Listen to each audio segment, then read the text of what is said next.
Il nous entraîne à la fois au 887 rue Murray, là où il habitait jusqu'à l'âge de 10 ans, et en parallèle raconte les années 60, le Front de libération du Québec, et également son histoire personnelle, son intimité, son rapport avec son père. Donc c'est un tissage assez subtil entre la grande et la petite histoire.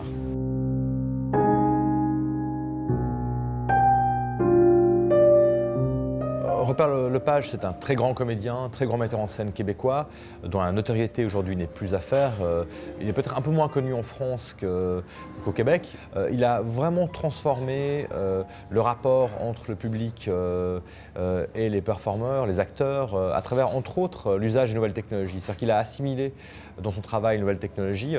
Et par exemple, dans la pièce 887 ou dans Les Aiguilles et l'Opium, il y a beaucoup de projections, il y a beaucoup d'intégration des nouveaux outils, des smartphones par exemple.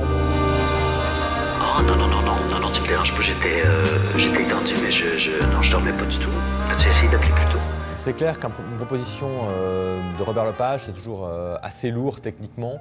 Là, il y a un cube qui tourne sur scène, sur lequel il y a des projections, il y a des voitures miniatures, il y a toutes sortes de choses assez incroyables quand même. Hein. Il y a un rapport entre le macro et le micro qui est très fort. Et il y a une ribambelle de techniciens, d'assistants, d'intermittents qui travaillent sur ce projet.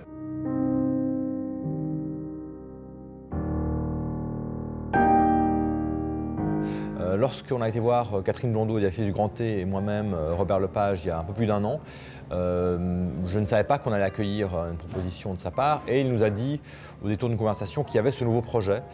Et c'est ce qui m'a intéressé, c'est de présenter à Nantes quelque chose qui était vraiment en création. Donc aujourd'hui, les Nantais ont la chance, l'opportunité, le privilège même de venir voir ce projet alors qu'il vient tout juste d'être créé.